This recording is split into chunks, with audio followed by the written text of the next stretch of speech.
This is it. Quince reminds me of my childhood. Big time. My grandma used to make all kind of preserves.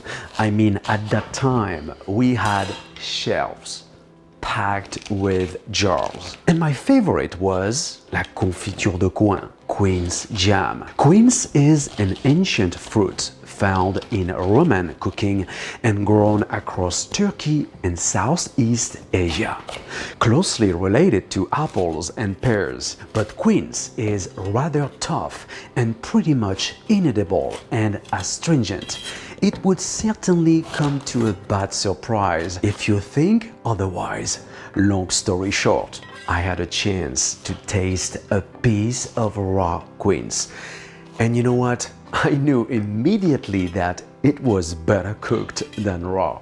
So what you want to do first with these bad boys, you want to turn them into puree. It will take about 25 minutes or until tender in water and some spices such as cardamom or star anise. I'm using here, by the way, pineapple quince, an American variety. These are high in vitamin C, pectin, vitamin A, calcium and iron. So once you've got this magnificent quince puree, you can do a lot with. And guess what? We're gonna start and make quince marmalade. Just cook quince puree with orange and lemon juice and a mixture of sugar and pectin. Cook for 2 minutes and fill up mini half-sphere silicone molds.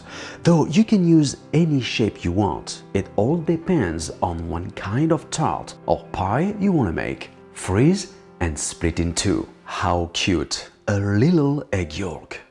Next, we're gonna make quince paste. You know, the one that goes so well with stinky French cheeses? Very simple, 1-to-1 ratio, quince puree and sugar. And you want to cook it down for 40 minutes, just like the pâte de fruits, to concentrate flavor and make it thick. And spread onto a silicone mat and cool to set. Freeze and cut into cubes. I am using some sugar here to ease cutting process. To follow, I am going to make almond base crumble. Very easy indeed. Process first almond meal, flour, sugar and salt.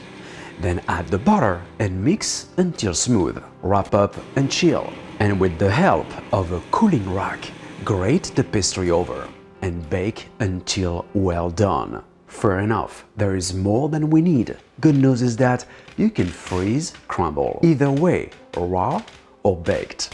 Next in the agenda, almond cream. So first I am going to process my almond flour and powdered sugar and a bit of cornstarch. Add the room temperature butter, cream, add the egg and the vanilla.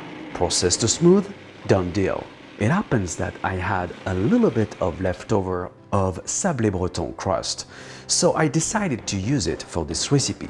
But any sweet dough works. Sweet dough, sugar dough, pâte sablé, it's totally up to you. Please look up the written recipe on brunoskitchen.net and at Tart and Pies category.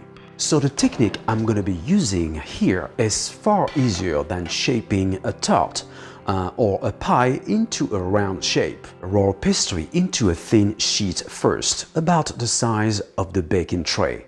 Pre-bake and square up to fit into the tray. Add the almond cream and bake for 30 minutes. And you know, this is actually the base of many tart and pies, offering endless combinations. And today, let's do now the praliné mousse, ganache montée or upscale chantilly, whatever you want to call it, is going to be delicious. Simply blend a melted white chocolate with half of the hot heavy cream, praliné or hazelnut spread.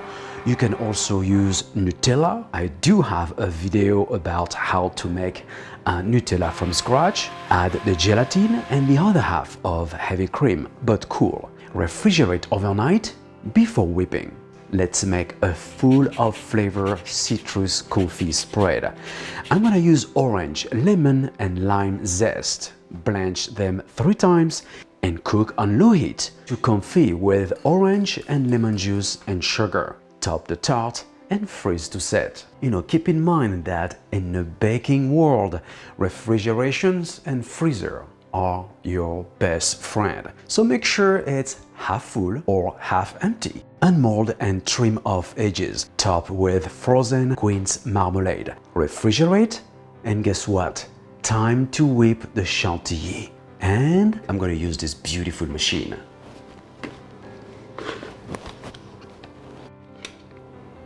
Listen to this. It feels like flying on the moon.